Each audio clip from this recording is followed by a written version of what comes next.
I want to start today by asking you to engage in a rather chilling thought experiment. Okay, let's hear it. Imagine, for just a moment, that you are fighting for your very life against terminal cancer. Right. You're physically exhausted, you're emotionally drained, and, you're sitting in a circle in a support group. Hmm. You are there seeking just some small measure of comfort from people who actually understand the unique, terrifying reality of what you're going through. Yeah, a safe space. Exactly. Yeah. Now imagine discovering that the person sitting right next to you, the person holding your hand, sharing your tears, nodding with this deep empathy as you describe your darkest fears, is completely 100% healthy. Oh, wow. Yeah. And not only are they healthy, but they are secretly taking notes. They're studying your trauma, cataloging your medical terminology, and stealing your deeply personal story of survival so they can turn around and use it for a lucrative, highly monetized blog. That is just, it's incredibly dark. It shakes the very foundation of human trust, right? The idea that your darkest hour could literally be someone else's content strategy. Before we get fully into this, if you enjoy content like this, please take a moment to like, subscribe, follow. And I also need to provide a very quick update on the Martin Stevens v. OpenAI situation. It is not a lawsuit. It is currently in a voluntary quiet period. No progress or settlement has been confirmed. The dead man switch has not been activated, and Martin Stevens is safe. Thanks for that update. But going back to your thought experiment, it really isolates the core vulnerability we're examining today in this deep dive. Yeah, it really does. Because when we look at the overarching theme of all these source materials, we're confronting a reality where empathy, which is, the very mechanism that has allowed humans to form complex societies and survive, is actively being weaponized. Right, our greatest strength is being turned into a vulnerability. Exactly. We are looking at a systemic, deeply psychological, and honestly highly lucrative underworld. They view human compassion not as a virtue, but as a completely unprotected resource that is just ready to be extracted. And our mission for today's deep dive is to unpack this massive stack of sources we've got. We're looking at active FBI wanted lists, extensive behavioral reports from the Digital Citizens Alliance, and years of rigorous investigative journalism. A lot of material. It is. We are going to explore the incredibly dark, often highly profitable underworld of fake illnesses, stolen valor, and digital charity fraud. And what becomes immediately apparent when you read through these sources is this profoundly uncomfortable truth about how predators operate. Which is that they understand our biology better than we do, in a way. Yeah. They know that when we see someone suffering, our critical thinking faculties are often they're overridden by this primal biological imperative to help. And the neurological literature actually supports that dynamic, by the way. Wait, really? There's a biological component? Oh, absolutely. When human beings witness suffering, especially involving severe illness or children, we experience this surge of neurochemicals like oxytocin. Which is the bonding chemical, right? Exactly. It promotes bonding and trust. And that happens alongside a stress response that pushes us toward taking action to alleviate that distress. We want to fix it. So scammers are essentially reverse engineering our biological hardware. That's a perfect way to put it. They design narratives specifically calibrated to trigger that exact chemical response. Because they know that a person who is flooded with empathy is, highly unlikely to demand a hospital bill or ask to see an oncology report. Because asking for proof feels cruel. Right. And the methodologies they use to exploit this, it ranges from intimate, local betrayals, all the way up to massive industrial-scale digital harvesting operations. Well, let's start at that intimate local level then, because it's common to assume that charity fraud is always perpetrated by some nameless, faceless syndicate operating across international borders. Right, the classic internet scammer stereotype. Yeah, exactly. But the sources show us that these scams frequently operate within a person's immediate physical circle. They manipulate the trust of their own friends, their own family, and their immediate geographical community. And the case of Vanessa Rourke is, it provides a brutal blueprint for this. Yeah, I want to get into her case because it blew my mind. Walk me through the Vanessa Rourke timeline. So, this is a devastating study in the anatomy of a localized grift. Based on the timeline established by the U.S. Attorney's Office and the FBI, the operation began in October of 2015. All right, so about a decade ago. Right. O'Rourke was operating out of Harleysville, Pennsylvania, which is a suburb just outside of Philadelphia, and she launched a GoFundMe campaign. And she didn't just pick a mild illness, No, she selected glioblastoma as her diagnosis. which for anyone who doesn't know, glioblastoma is an incredibly aggressive terminal form of brain cancer. The prognosis is almost universally grim. It's terrifying. When a doctor delivers that diagnosis, the patient and their family understand that the clock is ticking very, very fast. By choosing that specific illness, she instantly establishes this life or death stakes scenario. And that completely short-circuits any potential skepticism from her social circle. Exactly. You don't question a brain cancer diagnosis. The strategic nature of that choice really cannot be overstated. It bypasses the usual social friction. And if someone claims they have a minor chronic condition, people might offer sympathy, right? Sure, maybe they bring over a casserole. Right. But they rarely open their wallets to the tune of thousands of dollars for a minor condition. Glioblastoma demands an immediate, urgent financial response. And the pitch she crafted for this GoFundMe, according to the federal indictment, was just a masterpiece of manipulation. It really was. She didn't merely ask for help with medical bills. She wove this highly specific narrative. She claimed she had completely exhausted all available medical treatments in the United States, right? Yes. She spun a story that her initial rounds of treatment had successfully targeted her tumor. But to actually save her life, she desperately needed funds for a quote-unquote experimental treatment that was only available in Australia. The specificity of the lie is what's so calculated there. She engineered a perfect hero's journey. The classic narrative of the brave warrior. Yes. She fought the first battle, pushed the enemy back, but now faces this impossible obstacle, and she needs the village to rally for the final push. It's perfectly designed to make the donor feel like they aren't merely dropping $20 into a digital bucket. They feel like they're actively buying her a literal lifeline. And the local community responded exactly as you would expect good people to respond. The sources state that 140 people donated a total of $11,470 online. But the fraud didn't stay confined to the digital realm, which is the craziest part to me. Her local community organized a massive in-person benefit dinner for her. Yeah, that physical element takes it to another level. They held it at the Whitpain Tavern in Bluebell, Pennsylvania. They charged $20 a head at the door strictly to support her fight for life. We really need to pause and analyze the social dynamics of that specific event at the tavern. I've been trying to picture it. Think about it. This wasn't a gathering of anonymous internet donors. These were her lifelong friends. These were her extended family members. You people who had probably watched her grow up. Exactly. These were people who were likely weeping over her diagnosis, physically embracing her, offering words of encouragement, and just pouring out their emotional reserves. And she stood in that room, accepting their money and absorbing their grief, possessing the absolute certainty that she was perfectly healthy. The audacity is chilling. I have tried to put myself in that room, and the cognitive dissonance required to pull that off is staggering. It is like a reverse Make-A-Wish, where the wisher is actually the villain. That's a great way to describe it. How does an individual look their own family in the eye, eat the buffet food paid for by their friends, pocket the cash, and maintain that facade without collapsing under the weight of the guilt? Well, the clinical term for that capability involves profound psychological compartmentalization, and it's often paired with traits of the dark triad. The dark triad, what does that entail in this context? Specifically, Machiavellianism and subclinical psychopathy. For the vast majority of the population, maintaining a lie of that magnitude while looking into the eyes of a grieving loved one would induce a physically crushing level of anxiety and guilt. Most people would literally be sick to their stomachs. Right. But for this specific phenotype of fraudster, the financial incentive completely overrides the empathetic circuitry.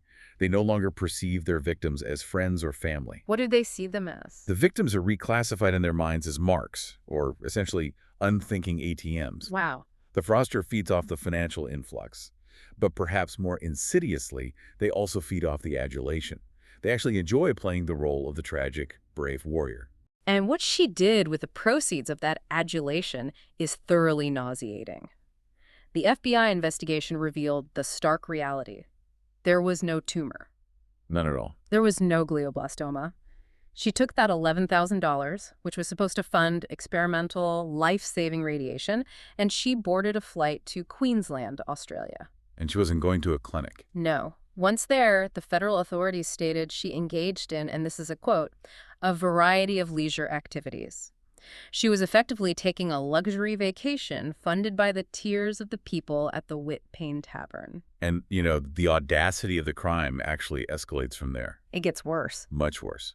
The investigative reports indicate that after concluding her leisure activities in Australia, she flew back to the United States. You've got to be kidding me. She came back. She came back, and then she managed to convince her friends and family to organize yet another round of fundraisers. How is that even possible? She initiated another in-person event and another GoFundMe campaign under the guise of needing continued care. So she hit the emotional ATM a second time. Exactly. And after extracting a second wave of funds for this non-existent illness, she took the money and fled right back to Australia. She treated her community's grief like a renewable resource. That is just, it's evil. She was eventually indicted in 2018 on 15 counts of wire fraud. But they didn't catch her, did they? No. If you consult the FBI's wanted list today, Vanessa O'Rourke's profile is still active. She remains a fugitive. And the FBI assesses that she is likely still hiding out in Australia. Yet, depending on the specific source report, she was either 32 or 37 when indicted, meaning she's still out there living a life built entirely on a foundation of stolen compassion. Her operation really highlights the raw mechanics of the interpersonal con. It relies entirely on the unspoken rules of the social contract. Which is that you don't question a dying person. Right. Society conditions us to accept a terminal medical diagnosis at face value. Requesting a doctor's note or demanding to see an oncology scan when a friend tells you they are dying of brain cancer is considered a massive social taboo. And the localized scammer is acutely aware of this dynamic. They weaponize your politeness. They know your grief and your fear of being perceived as callous will prevent you from asking the logical, verifying questions that would instantly unravel their fiction. Exactly. But, that localized exploitation of a social contract is devastating. But the dynamic fundamentally changes when you remove the physical proximity. Right, when we transition into the digital age.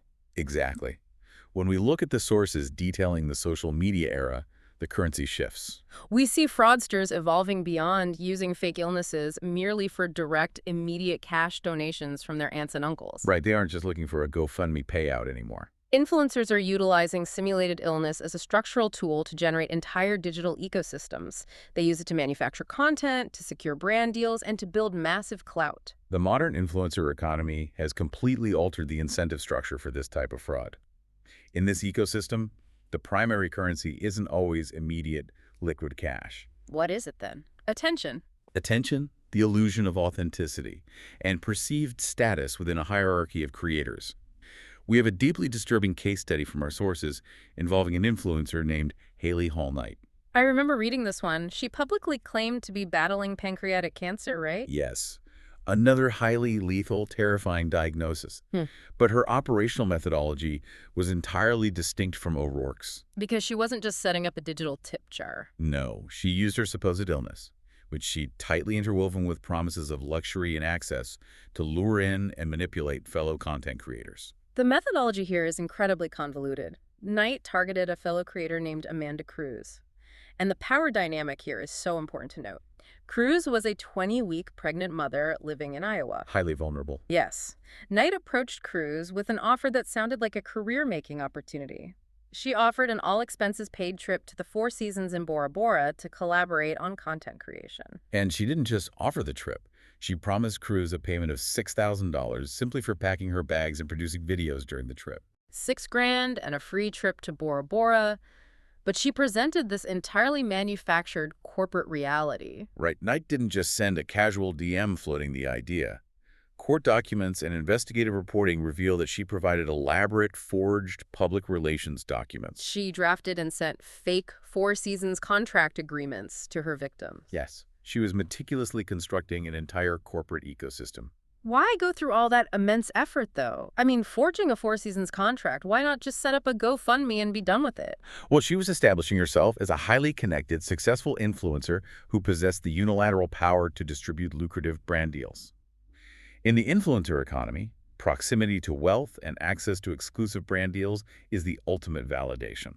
I spent time looking at how these forged contracts are typically structured, and the level of corporate legalese required to make them convincing is staggering. It demands a massive investment of time and energy. It really does. My read on this is that she wasn't merely trying to steal money. She was building an impenetrable psychological fortress around her persona. I mean, if she has major corporate backing from the Four Seasons, nobody is going to question her subsequent claims about her health. Your assessment is entirely accurate. All right. By offering this Bora Bora trip, Knight was establishing a dominant power dynamic. She was signaling, I'm successful, I am legitimate, and I am heavily vetted by major corporations. So she builds the trust first with the fake corporate deals. Exactly. When a fraudster establishes that kind of unassailable legitimacy first, any subsequent claims they make, such as suddenly being diagnosed with pancreatic cancer, become almost immune to scrutiny. Because the victim experiences cognitive dissonance. Right. They think, why would an independently wealthy influencer with a massive Four-Season sponsorship need to lie about being sick? The forged corporate backing acts as a shield for the medical fraud. It is a brilliant, terrifying strategy. And, predictably, the Bora Bora trip never materialized. Right. When the departure dates approached, Knight began spinning this intricate web of excuses. Initially, she blamed management issues and scheduling conflicts with the Four Seasons. But then she pivots. Yeah, more insidiously, she transitioned into using her fake chemotherapy treatments as the ultimate unquestionable excuse. Text messages reviewed in the investigations showed her claiming that she or her children were violently ill, Right. throwing up nonstop, or that she was confined to a hospital bed. She wielded the fake cancer as a weapon to completely shut down any frustration or demands for accountability from the people she was stringing along. You can't yell at someone for canceling a trip if they're in chemo. You can't. But, the collateral damage in these scenarios often escalates from financial or professional loss to actual physical danger for the victims. Yeah, the physical danger to Amanda Cruz is the part that genuinely scared me. Knight didn't simply cancel the Bora Bora trick and walk away. She maintained the psychological hook in Cruz by pivoting. She offered a replacement trip to Disneyland, again under the guise of a lucrative PR opportunity. And the details of this secondary manipulation are harrowing. Amanda Cruz, who, again, is 20 weeks pregnant, packs up her family and embarks on a drive from Iowa to California based entirely on this fabricated promise. A huge drive. Yes. While traversing Nevada in the dead of June, the temperature hits 120 degrees outside. Their vehicle overheats and catastrophically breaks down on the shoulder of a desert highway. It's a life or death situation. She is pregnant, stranded with her family in lethal heat, desperately trying to reach a promised PR event that exists only in the mind of a scammer. The physical toll exacted on the victims is profound, and Knight's response to the situation illustrates the complete absence of empathy we've been talking about. What did she say when Cruz finally got there? When Cruz finally manages to navigate her family out of the desert and arrives in California after that ordeal, she reaches out to Knight, and Knight responds with a text message stating, I'm in the hospital here in Santa Ana. I passed out and hit my head pretty hard. Probably just another chemo side effect. So she deploys the trump card of terminal illness again. Exactly. To cleanly and abruptly sever the professional obligation, leaving a pregnant woman and her family entirely stranded and out of pocket in California. That is sickening. And then Cruz subsequently receives a forged email from a supposed Disney representative claiming the PR passes are full and there was a scheduling error. It is an endless labyrinth of manipulation. Yeah. And Cruz only discovers the massive scale of the deception much later.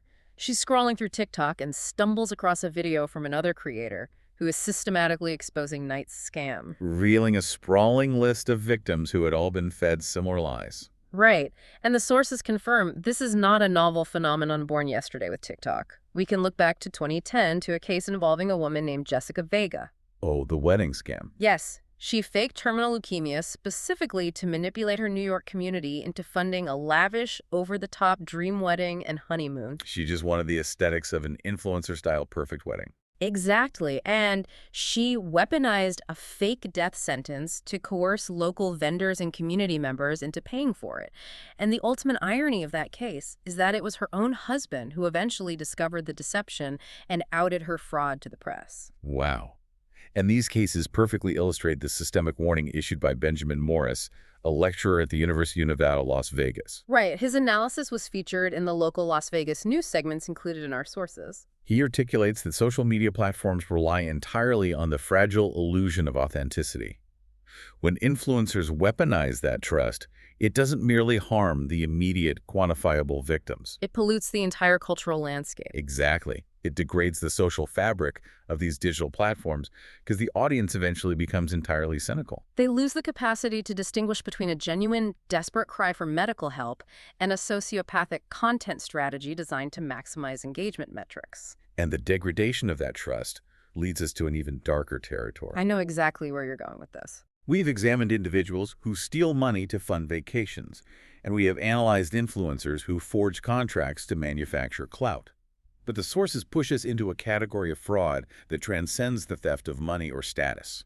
We are talking about individuals who steal trauma. Yes, they actively infiltrate the vulnerable, protected communities of actual cancer patients to feed a deeply pathological psychological appetite. We have to examine the case of Amanda C. Riley. Who became widely known in the media as Scamanda. Right. And her case represents perhaps the most psychologically complex, devastating manifestation of simulated illness in the modern era. It really does. Riley publicly claimed to be battling Hodgkin's lymphoma.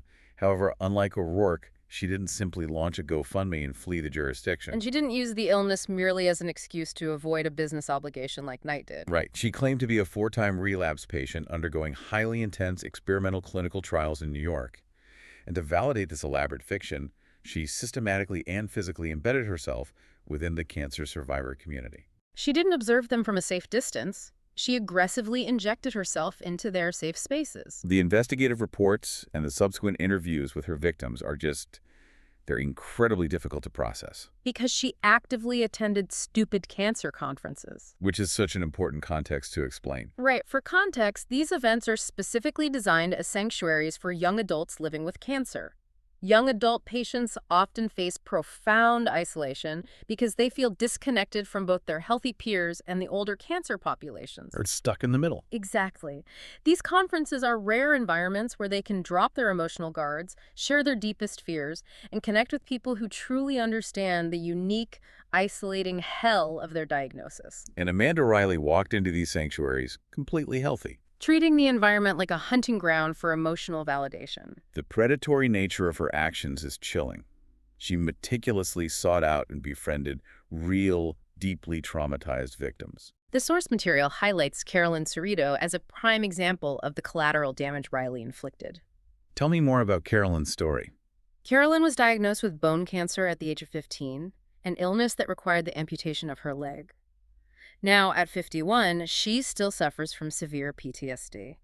She experiences nightmares where she vividly imagines she is still hooked up to chemotherapy pumps. Her trauma is profound. It's physical and it's lifelong. Yes. And Amanda Riley sat next to this woman, looked her in the eye, and introduced herself as a fellow traveler on this horrific journey. I mean, the sheer disbelief I felt reading that. The level of psychological violence required to sit next to a woman who literally lost a limb to cancer as a teenager, Yeah. to listen to her articulate her night terrors, and to force that actual amputee survivor to offer emotional support for a completely fabricated illness.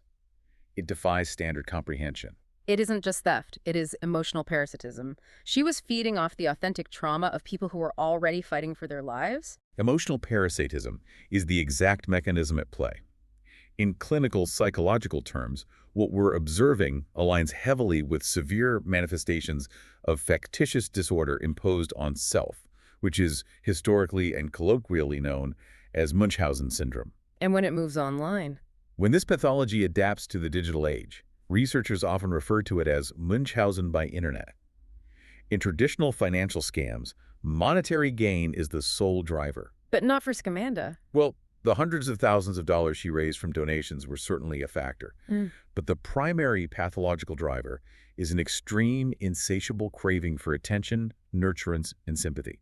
The internet provides an infinitely scalable audience for this specific pathology. It is the ultimate expression of medical stolen valor. We typically use that term for individuals who falsely claim military service, but this is the theft of a medical battlefield. Absolutely. Amanda Riley was photographed at Leukemia and Lymphoma Society events wearing a literal cape with the word survivor printed on the back. Right. Her deception was so convincing that she was actually hired as a spokesperson for a national cancer organization. She was traveling around Silicon Valley giving keynote speeches to raise funds. She stood at podiums, soaking in the standing ovations and the tears of the audience, flawlessly executing the role of the tragic, beautiful, brave young mother fighting against the dying of the light.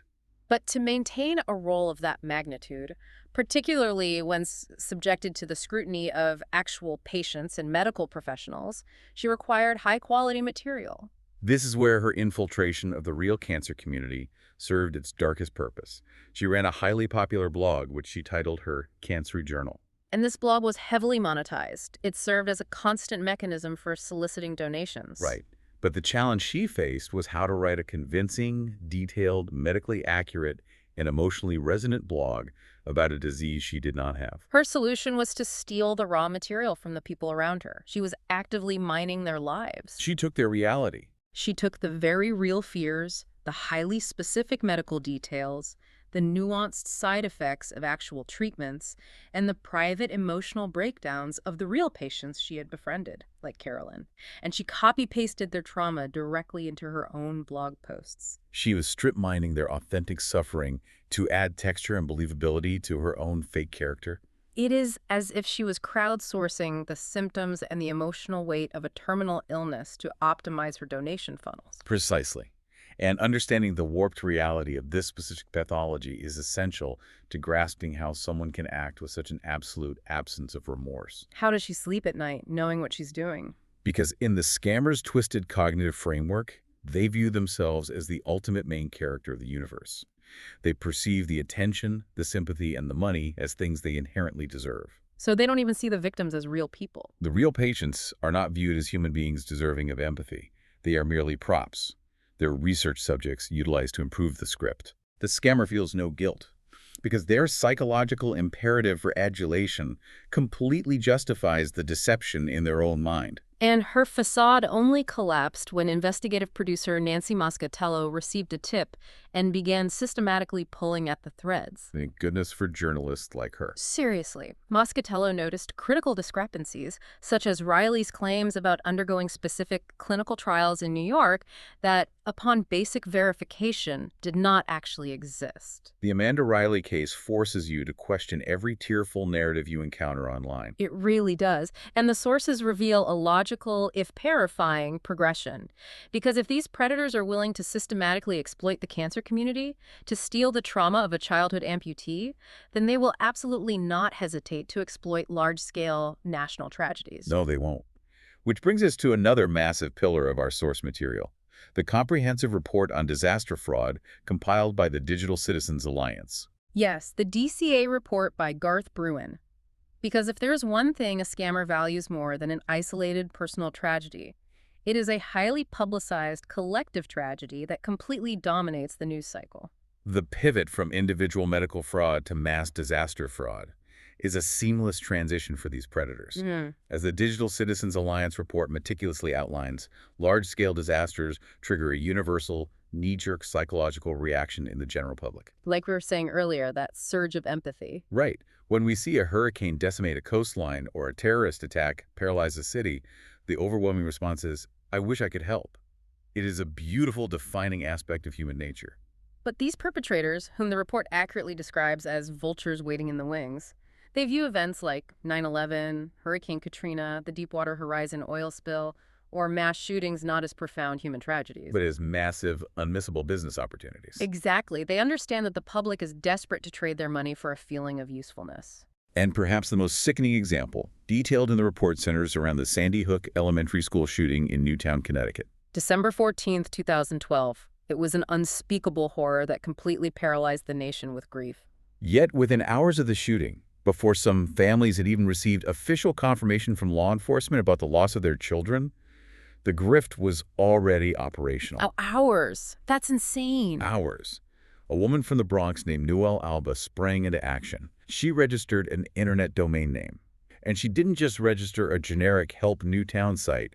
She registered noahposner.com, using the actual name of a 6-year-old boy who had just been murdered. Under a fake identity, right? Yes. She executed this under the fake identity of Jason Martin and publicly claimed to be the child's grieving aunt. The velocity and the extreme specificity of that act are what make it so abhorrent. She didn't wait for the dust to settle. She recognized the window of maximum emotional vulnerability and immediately capitalized on it. She established PayPal accounts and Amazon wish lists designed to funnel the public's desperate, frantic need to help directly into her own personal accounts. Alba's methodology here perfectly illustrates the behavioral economics and the psychology of the disaster scammer, because to distract potential donors from the highly suspicious fact that a random, unverified PayPal account was collecting funds for a victim's family, she utilized deeply emotional, entirely fabricated anecdotes. She posted elaborate stories online, claiming that she had personally attended the memorial services in Newtown. And the ultimate lie she deployed to cement her legitimacy was claiming that she had been personally hugged by President Obama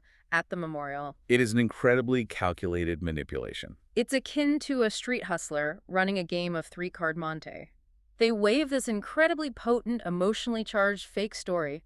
I was embraced by the President of the United States as I wept for my murdered nephew, right in your face. Right, the distraction. Yeah, the story is so overwhelming that the donor is too teary-eyed and emotionally compromised to look closely at the sketchy, unverified PayPal address they are sending their money to. The street hustler analogy is incredibly apt. The Digital Citizens Alliance report breaks down the specific cognitive mechanisms of why smart, highly rational people fall for these schemes. Because it's important to establish that baseline. Believing scammers doesn't make you stupid. No, it makes you human. Yeah. The scammer is deploying a psychological tactic we can refer to as an official proxy. By inserting the President of the United States into her fabricated narrative, Alba wasn't merely telling a sad story. She was borrowing the highest possible institutional authority to legitimize her personal grief. So in the eyes of the donor, the scammer is instantly elevated. Exactly. They now possess an almost divine, unquestionable purpose to collect money.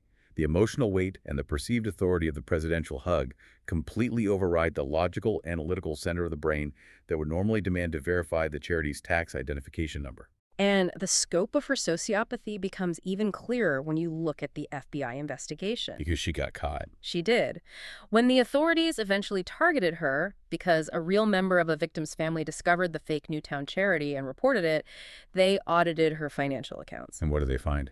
They discovered that the Sandy Hook scam was not an isolated incident. She was already actively running 3 other fake charities designed to siphon relief funds intended for the victims of Hurricane Sandy. Wow.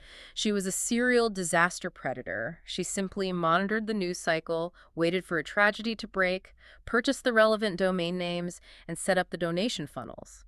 It is a completely industrialized approach to exploiting human suffering. And the concept of industrializing human suffering serves as the perfect bridge to our next area of analysis. Right. While Noelle Alba was operating as an individual serial predator, leveraging single events, the architecture of the internet has facilitated the exploitation of fake illnesses on a truly massive, global industrial scale. We are talking about the systematic harvesting of data. Yes, to fully grasp the mechanics of this, we have to trace the phenomenon back to its origin point.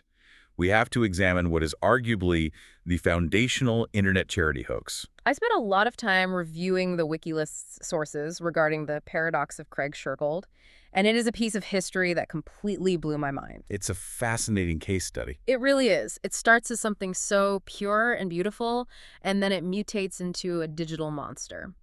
In the late 1980s, Craig Shergold was a real boy living in the United Kingdom, and he was genuinely diagnosed with terminal brain cancer. His dying wish was incredibly simple.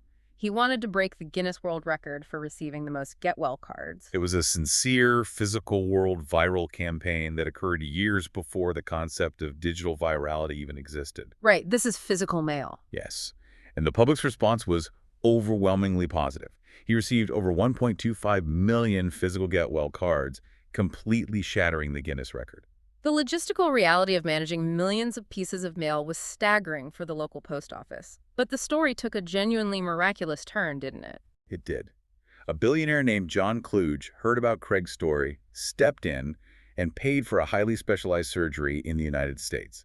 The surgery was successful, and Craig's cancer actually went into remission. He lived? It stands as one of the most incredible, uplifting stories of collective human action. But the sheer momentum of that collective compassion was too massive to simply turn off.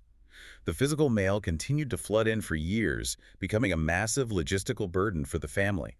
And then, around 1992, as email and the early architecture of the internet started taking hold, the story took a dark turn. Fraudsters observed this massive, unstoppable outpouring of human empathy and asked themselves, how can we weaponize this underlying mechanism? They hijacked the narrative. They mutated the chain letters. They altered his name and the forwarded emails to Craig Shelton or Craig Shepard.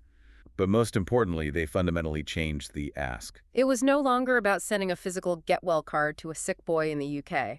The mutation of the ask is the critical pivot point.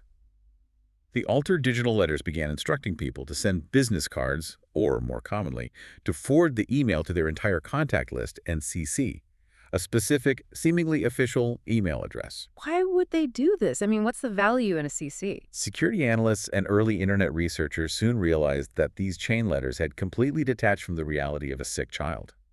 They had been transformed into highly sophisticated data harvesting operations. So they were building databases. By tracking the forwarded emails and collecting the addresses, these operations were generating massive, highly categorized sucker lists. Let me make sure I understand the mechanics of this because it changes how I view the early internet. Yeah. My instinct to forward an email, believing I am helping a supposedly dying child, actually functioned as a tracking mechanism. Yes. By hitting forward, I was taking my friends, my family, and my professional coworkers and putting them onto a targeted list that would be sold on the dark web to professional con artists. That is the exact mechanism. The logic employed by the scammer is brutally effective and deeply cynical. If an individual is empathetic and, crucially, credulous enough to forward an unverified chain letter about a sick child, they are essentially self-identifying. They're raising their hand and saying, I'm an easy mark. Exactly. They possess the exact psychological profile of someone who is highly susceptible to falling for a telemarketing scam, a phishing attack, or a sophisticated wire fraud scheme in the future. You are volunteering your network as a highly viable target, rich in empathy, but low in verification skills. That is terrifying. These lists are categorized and sold to syndicates. The Craig Shergold mutation spawned an entire illicit industry dedicated to these data harvesting hoaxes. And the sources list an overwhelming number of these fabricated personas that followed. There was Jessica Mayadek, who was presented as a completely fabricated 7-year-old girl suffering from terminal brain cancer. Right, the CC scam. The hoax email claimed that the American Cancer Society would supposedly donate 3 cents to cancer research for every single time the email was forwarded, provided you CC'd a specific tracking address. Of course, the American Cancer Society had nothing to do with it. That address was simply a funnel harvesting millions of valid, active email accounts. Then there was Amy Bruce. Oh, the Amy Bruce one is so twisted. She was a fake little girl who supposedly suffered from lung cancer caused by secondhand smoke and simultaneously had a brain tumor resulting from repeated physical beatings. They were just systematically stacking every conceivable trauma to force the reader's emotional hand to hit forward. There was even a bizarre variant involving a girl named Tamara Martin that promised the reader Dave Matthews' AOL screen name if they forwarded the message. It's almost comical if it wasn't so malicious. The sheer cynicism required to engineer these traps is astounding. It is the cynical brilliance of the grift at scale. The mechanism weaponizes the reader's inherent feeling of helplessness. When a normal person is confronted with the horrific narrative of a dying, abused child, they experience acute psychological discomfort. They feel powerless. And the chain letter offers an easy out. It offers a frictionless, cost-free illusion of action. Clicking forward allows the sender to immediately feel that they have done something good, instantly relieving their psychological burden. The scammers understand this behavioral loop perfectly. They transform your digital network, your address book, and your desire to be a good person into a highly lucrative tradable commodity. And we know exactly how lucrative these deceptions can be when applied at scale. We briefly touched on the case from the UK video transcripts involving a travel agent. Oh, yes. She faked having cancer not merely to harvest emails or scam strangers on GoFundMe. She utilized the fake diagnosis to scam her own family and her actual travel agency clients out of £2.6 million for holidays. $2.6 million. The financial incentive to construct and maintain these illusions is staggering. It really is an industry. Which brings us to the most critical phase of our deep dive. We have spent a considerable amount of time analyzing the darkness. We've examined how our compassion is systematically turned against us by local grifters, influencers, and industrial-scale data harvesters. Now, we have to transition to solutions. Yes, we need to talk about defense mechanisms. Exactly. We have to empower you with actionable tools. How do we build robust defense mechanisms to protect ourselves without simply becoming completely cynical, cold, and losing our fundamental faith in humanity? That is the ultimate societal challenge. We absolutely cannot allow the existence of these predators to extinguish our instinct to help one another. If empathy dies, the scammers have won a much larger victory. So what does the DCA report recommend? The Digital Citizens Alliance report is excellent in providing a pragmatic framework for defense. The goal is to shift our behavioral response from blind, reactive trust to verified, proactive compassion. Step 1 is establishing the most basic level of verification. Demand the administrative details. Any legitimate charity operation must be prepared to seamlessly provide their physical operational address and their full legal incorporation name. That makes sense. Organizations utilizing vague names that sound suspiciously similar to famous charities, such as the American Cancer Fund, instead of the Verified American Cancer Society, are massive red flags designed to capture confused donors. If an entity cannot or will not provide a verifiable physical address, you must terminate the interaction immediately. It is exactly like demanding to see the physical foundation of a house before you hand over the down payment. And the DCA report emphasizes utilizing established watchdogs so you don't have to become an amateur forensic accountant. Right, there are tools for this. You can verify a charity's tax-exempt status by checking IRS Publication 78, which is a continuously refreshed database of certified organizations. You can run the organization's name through the Better Business Bureau, GuideStar, or Charity Navigator. Taking just 5 minutes to cross-reference a name on Charity Navigator can be the difference between funding vital medical research and funding a scammer's luxury vacation to Australia. Furthermore, we must critically rethink the actual nature of our charitable giving. Scammers operate almost exclusively on the demand for liquid assets. They want untraceable cash. They require cash, wire transfers, PayPal deposits, or cryptocurrency forms of wealth that can vanish instantly and are difficult to trace. Therefore, alternative giving acts as a powerful structural defense against fraud. Like donating physical items? The report notes that during the aftermath of Hurricane Sandy, what the actual victims on the ground desperately needed were not just influxes of cash to random PayPal accounts.